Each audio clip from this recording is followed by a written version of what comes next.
Welcome back to Passport Kitchen. I'm Brianna, but you can call me Bree, and we have made it to episode 6. Yay! Let's get into where we're going for this episode. So, episode 5, we went to Italy, and it was amazing. Learned a lot, ate some good food. And for this episode, episode number 6, we're staying on the continent and we're hopping over to Portugal. Yeah, Portugal. So, I learned quite a bit about Portugal in doing the preparation for this episode. I knew a little bit before, but not too much. But Portugal has definitely been a place that I wanted to explore and visit for a minute. And so I'm excited about this episode. I'm even more excited about the dish for this episode. So we're making something called Caldo Verde. I hope I'm saying that correctly. And it's another one of those dishes that's simplistic in its ingredients. And so I feel like that means the technique, really shines. And so I'm hoping I do well. This also has a lot of my favorite ingredients: kale, potatoes, chorizo. So I feel like even if I don't get the technique right, all of the flavors together, it has to taste good. But hopefully I do get it right. Let's get into the kitchen, start cooking, and we can discuss a little bit more about what it would be like to visit Portugal and then ultimately be able to answer, could I live there? Let's go. Right. So Portugal, it is. I'm super excited about this.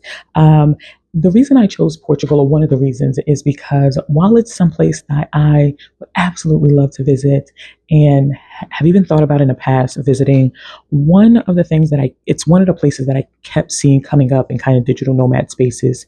And so it kept coming up as the affordable European option. And so wanted to do a little bit more research into it to see if it would be a good place for me and if it meets what I'm looking for. And so super excited to dive into that. And I'm very excited about making caldo verde. So let me for those who are new, let me give you a minute, okay? Pause the video, okay? And take a moment to lower your expectations. I'll wait. Welcome back. Welcome back with lowered expectations. Wonderful to have you here. Okay. I lowered my expectations about my cooking skills episodes ago. Okay. So I'm already there at the bottom. So welcome to the bottom with me. And so for this episode, the ingredients are simple, very straight to the point. And so I mean, that to me means that the technique has to be good. Right. And so I'm curious to see if I can pull this off. I think I can, but I can't guarantee it. Okay. Portuguese folks, please don't get mad at me. Please don't. I'm trying my best. I'm trying my best. But what I liked about this recipe, and I'm going to be using Tia Marie's recipe, and I'll link the video of hers somewhere in the description. She stated that you traditionally use collard greens in this, and that's what she's using. But I also researched that you can use kale. I like that she used collard greens. Growing up as a Black American, I traditionally eat collard greens as like a side dish. I never thought of having it in soup. So this is really dope to learn a different way to use collard greens. And while I'm not going to be using it today, I think I might make this recipe again with collard greens in the future to see if it hits different. I'm using kale, okay, because we're on a budget. And kale is what I had in the refrigerator, okay? All right, okay, so we're using what we have. Got it, get it, good. Glad we're on board. So I'm going to be using kale, and I'm excited to see how this goes. Again, it seems very simple, straight to the point, but I think the technique is really going to have to be executed well, and we'll see how we do. But while we make this, we're also going to be talking about what it would be like to visit Portugal, because I'm excited to get into some details and really identify what it would be like to explore the city, the coast, the food, the vibes. I'm getting ahead of myself. Let's get these ingredients prepped, start making this meal, and talk about what it would be like to visit Portugal.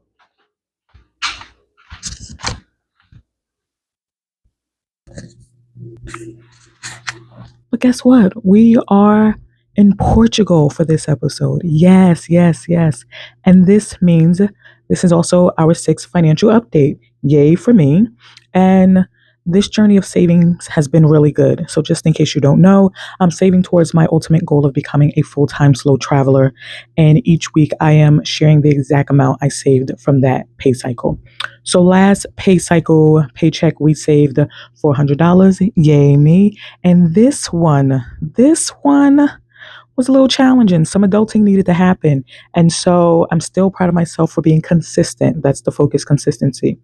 I saved, drum roll please, $315. Yay, me. And mm, mm, let's get into just quickly why it was challenging.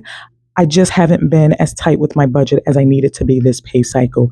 And it's because your girl was outside, doing things and spending money. So um, I'm still proud I saved $315.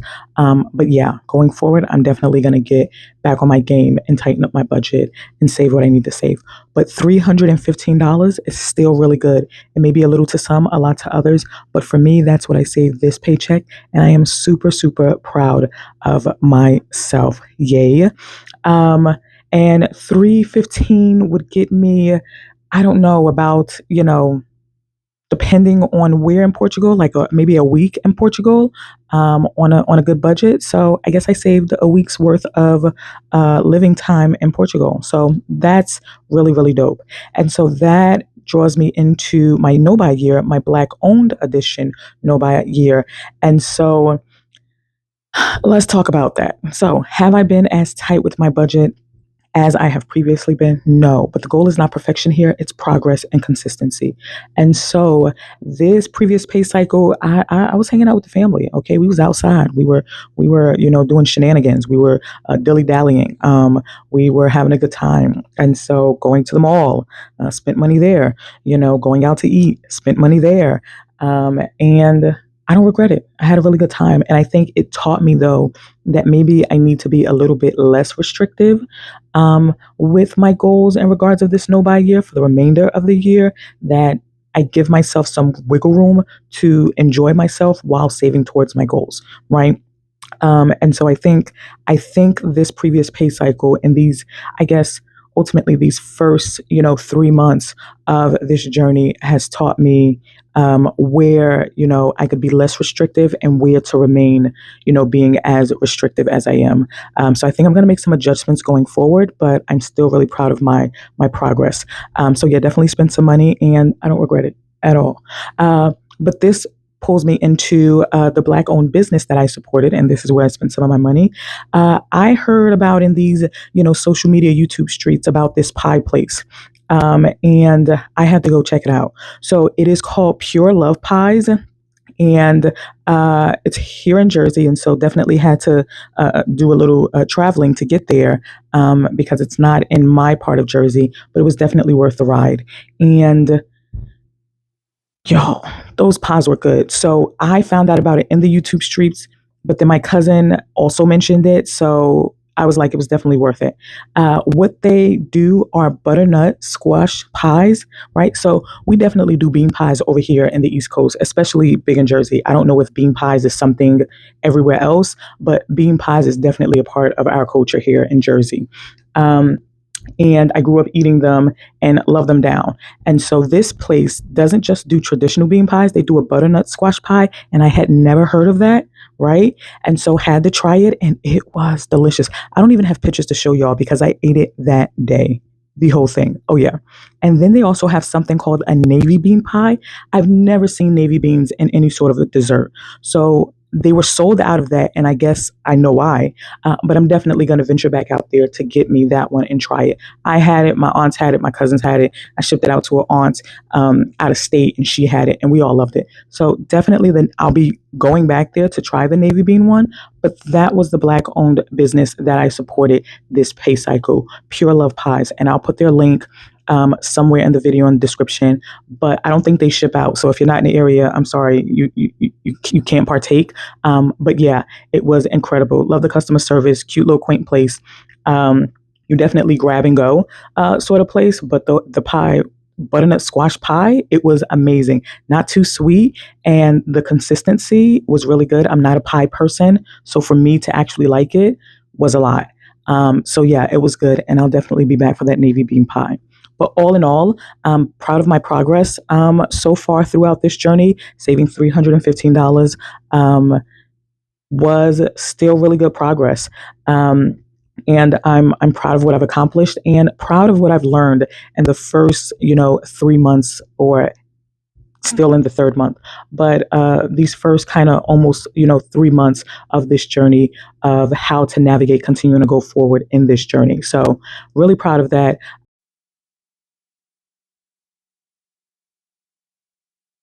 So why Portugal for episode number 6? I kept seeing it in a lot of digital nomad groups calling it the affordable Europe option. It's the place where you can live well without spending 3,000 plus per month like you would in France, Germany, or the UK. And after researching Italy, I just wanted to see, is Portugal actually cheaper? Is it more accessible? I found out some really cool things like English is widely spoken, especially in cities, especially by people under 40, and that's a huge advantage over Italy. There were some other really cool things that stuck out to me about Italy, right? It's apparently one of the safest countries in Europe. Check. Food, culture, seafood, pastries, wine. It checked off so many boxes when it came to what it would be like to visit there. And so, if I went to Portugal as a tourist, here's where I'd go: Lisbon, the capital, built on 7 hills, yellow trams everywhere. Ah, those custard tarts, nightlife, culture. It is the most expensive city, but it seems like it would be worth it. Porto, the second city, wine culture, right? The Douro River, port wine cellars, beautiful area, more affordable than Lisbon, but just as beautiful. And it might be the area that I would focus in on. There were so many beautiful places in Portugal that just wowed me. The Algarve, the southern coast, beaches, dramatic cliffs, resort towns. Expat heavy, so seasonal summer is crowded and expensive, and winter is pretty dead, but that might be a bonus for me. And yeah, beyond the tourist stuff, here's what I'd actually want to do: eat pastries in Lisbon, the original like birthplace of them, explore Porto's Ribeira district, the old riverfront, drink port wine, visit local markets. Oh my gosh, cook with local ingredients, take Portuguese classes, really immerse myself in the culture, explore small towns, not just Lisbon and Porto, the real Portugal. Spend time on the beaches in the Algarve. Eat at small family restaurants, not just tourist traps. Budget wise, it seems like 2 weeks would be about 1,200 to 2,000, depending on the city, right? And we definitely like to keep it closer to that 1,200 a month for about 2,000 to 3,500. Like I said, Lisbon is pricier. Porto and Algarve are mid range. So I think those would be the areas that I would focus more on. And flights from the East Coast, $400 to $800 on budget airlines. So as a vacation, beautiful, safe, great food, affordable compared to most of Western Europe. But could I live there? That's the question. So now that we've discussed what it would be like to visit there. And while the potatoes and everything is bubbling, I want to get into what it would be like to live there, right? Because that's the bigger question here. Could I live there? And so let's discuss that, right? So some of the things I've seen have been focused around three main areas, right? So Lisbon, um, Porto, and Algarve. I feel like I'm saying that incorrectly. Correct me if I am, right? And so Lisbon is the capital. It's more expensive, gentrifying, right? That's my concern. There is the gentrification and my desire not to add to that. Porto, second city, cultural, beautiful, more affordable, right? And then Algarve, southern coast, beaches, expats, seasonal pricing. So I think for this, what I'm going to focus on is Porto, right? Culture, which I love, beauty, and more affordable. So let's focus there. What I'm seeing is that rent, a one bedroom would be anywhere from 600 to 1,200 a month, right? Doable. Food would be 300 to 500 a month. That would include markets, cooking, and a little eating out, right? Transportation would be around 40 to $80 a month. And that would include public transportation, which apparently what I hear is it's really amazing there, and biking, right? Definitely be making sure I'm getting in my steps as well. Utilities, 80 to 150 a month. So again, really good. And internet is 30 to 50 per month. So a total month there would be about $1,400 to $2,200 per month. And that's really doable. So, from what I'm seeing, Porto is where there's so much culture, wine. Like I said, it's more affordable than Lisbon. And Algarve is where the beaches is very expat heavy. Summer expensive, winter it's kind of dead there. But it would be nice to like be close enough to those cities to like do a weekend away or a day trip or something, right? So that's Porto is where I think I would settle in. Of course, they have a 90-day visa. And I guess the reason that I hear a lot about Portugal from the digital nomad spaces is because they have a really good digital nomad visa, right? It was launched in 2022. You can get it with passive income or remote work. So that's really, really good. It's called the D8 visa, right? The income requirement for this is about 3,300 a month, so definitely doable. It's valid for 1 year and it's renewable. And apparently, you can renew this up to 5 years, so that's good. And then potentially apply for permanent residency. So I really like that there's a very easy path to permanent residency. The application process is definitely easier than what I've researched for Italy, and I'm excited about that. So let's get into the quality of life. So English, right? Let's think about language. English is huge. Apparently, English is widely spoken in Portugal, which is good to know, especially in cities and apparently in the younger generation, right? Millennials, Gen Z, which works for me. But I'd also be able to like learn Portuguese, which is one of the languages I think is very beautiful and I'd love to learn. So that would be amazing. Um, but I won't be lost if I can't speak Portuguese. And for Italy, I needed to speak Italian. So this is good. And one of my goals like next year is to learn Spanish. So I feel like it'd be like Portuguese is just a hop skip over. So that'd be crazy. That would be incredible. That's what I meant to say. So the internet is excellent. Apparently, there's fiber internet everywhere. Co-working spaces are common, and the internet is reliable and fast. And healthcare, excellent public healthcare system. It's affordable. Private healthcare is apparently also cheap, $30 to $80 for doctor visits. So that's incredible. And from what I'm hearing, Portugal is pretty safe, or as safe as a place can be. Um, it's one of the safest countries in Europe. Low crime, safe for solo women, which I saw quite a few travelers mention, and that really piqued my interest. And you can walk at night in most areas. The only place I've ever felt comfortable walking at night alone as a woman was in Thailand, and I loved the freedom of that when I was there. There's definitely petty crime in tourist areas, pickpocketing, but apparently it's rare. But it does happen. So, like I said, safe, right? Nothing too intense. So, expat community is huge, and that would be great. So, I wouldn't be isolated. I get to interact with the locals as well as expats and other digital nomads. The time zone, they're 5 hours ahead of the East Coast. So, I'd have to adjust to that, but it's definitely manageable. Now, here's where um, I guess here's what I'm really excited about, or not necessarily excited about. Here's where my concern is gentrification. This is the big one. Lisbon is experiencing severe gentrification. I've read a lot about this. Digital nomads, remote workers, investors, rent has skyrocketed, and it is really pricing the locals out of their communities. And I don't want to add to that. There have been protests in Lisbon about tourism and expats, and Porto is starting to see this too. So that's something I really have to think about. If I moved to Portugal, would I be adding to that problem? And if I did move there, how could I navigate that and not exacerbate that, right? So really, how could I pour into the local community and instead of just taking from, right? So I don't necessarily want to be somewhere where my presence would price out the local community because that completely changes the point of traveling and exploring other cultures and communities, right?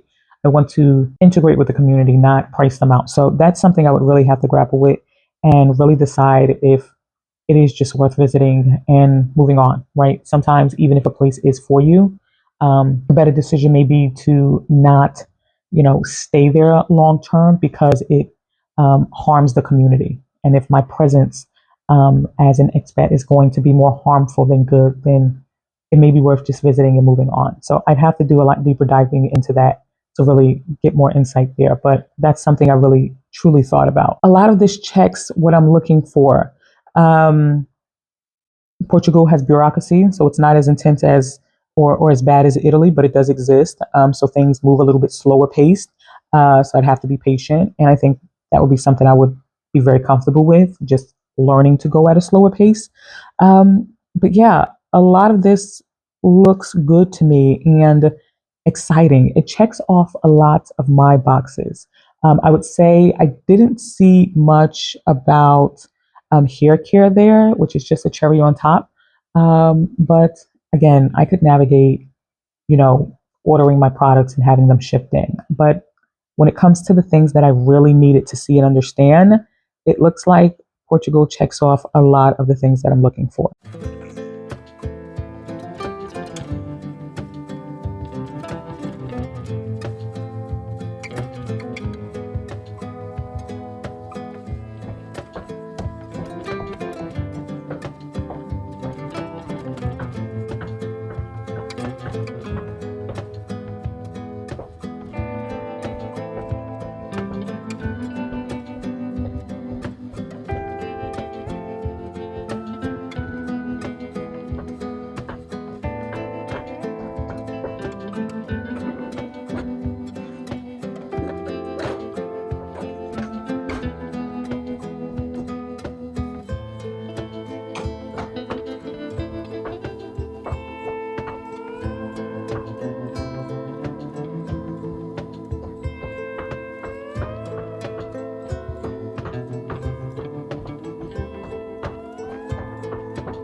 So we're finished.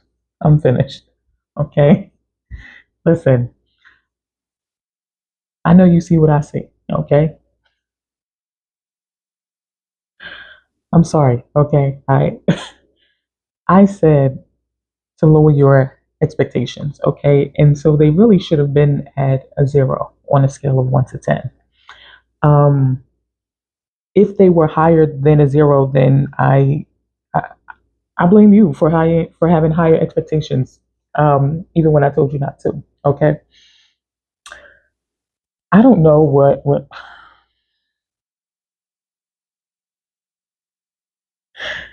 it's soup. Okay. It's finished. And I'm eating. Okay. Because I'm not wasting my money or my time. Okay. Um, it has to be delicious. Is it what I started out making? It's not.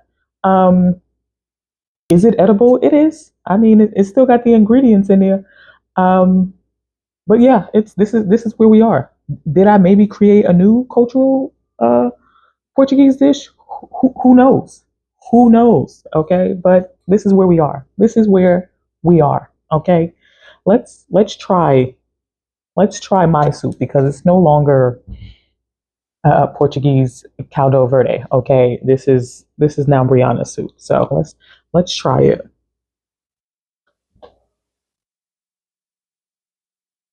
All right. Now, like I said, I'm gonna eat this anyway because I done spent my money and my time. But I know this ain't the authentic one because it ain't supposed to be this color. All right. I have an idea of where I went wrong, but we're gonna taste this. We're gonna taste it, and we're gonna go from there. Okay. All right.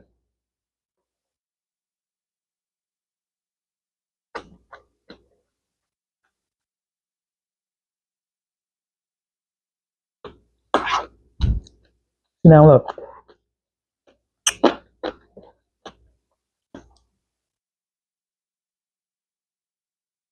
Hmm. I knew it had to be good because of the ingredients. Hmm. Yeah, that's good. Okay. Let's be honest. It couldn't not be good. So of course it had to be good because all of the ingredients are in here, right? Kale, love kale. Potatoes. Who doesn't love a good potato? The onions blend in here well, and I'm not biting into any onions because of how much they cook down. So it adds the flavor that it needs to without me like knowing it's in here. So I like that. Um, the olive oil does what it needs to do, and the chorizo. That's that's where we went wrong. Okay, that's where I went wrong. So in the video, in the recipe I saw, she had chorizo that was encased in like the sausage caseling. I think that's what it's called.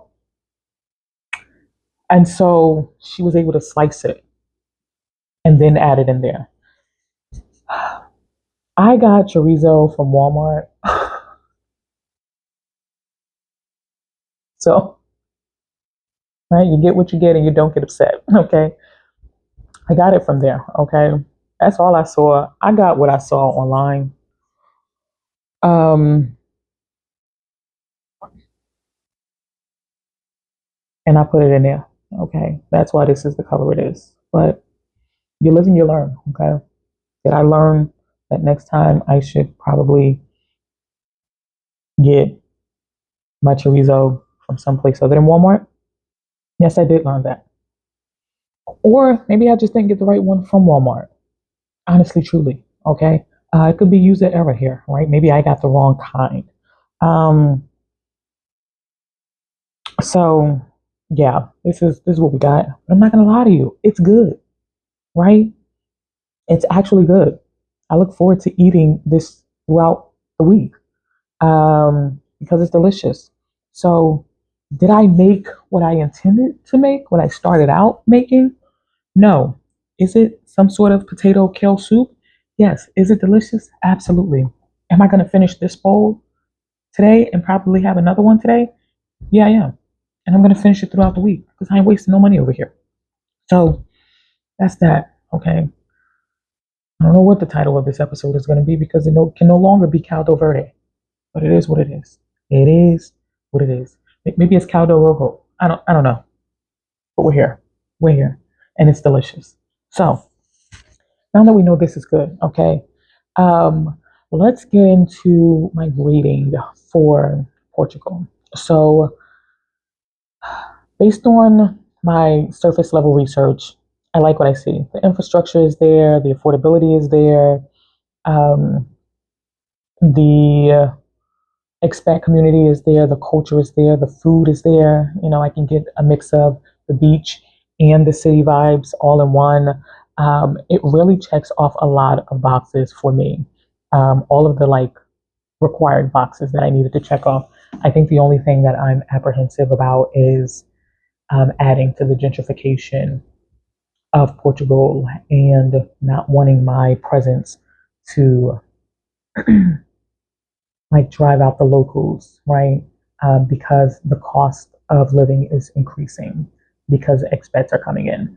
So that's my only apprehension. And I think it's a big enough apprehension to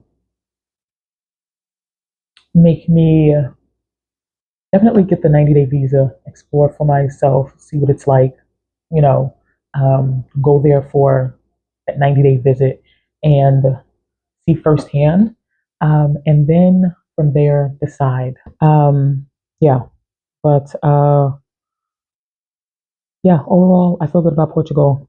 I like this. This soup is delicious. This see this. This is why we can't have nothing nice. This is why we can't have nothing nice. This is why they protesting over there. This is why them folks don't want us in their country because we right folks expats come and switch up the culture. Okay, okay. I apologize, Portuguese people. I apologize. I'm so sorry. I did the best I could. I did the best I could. But nonetheless, one day when I go there, hopefully I can taste it in person the way it's supposed to be made.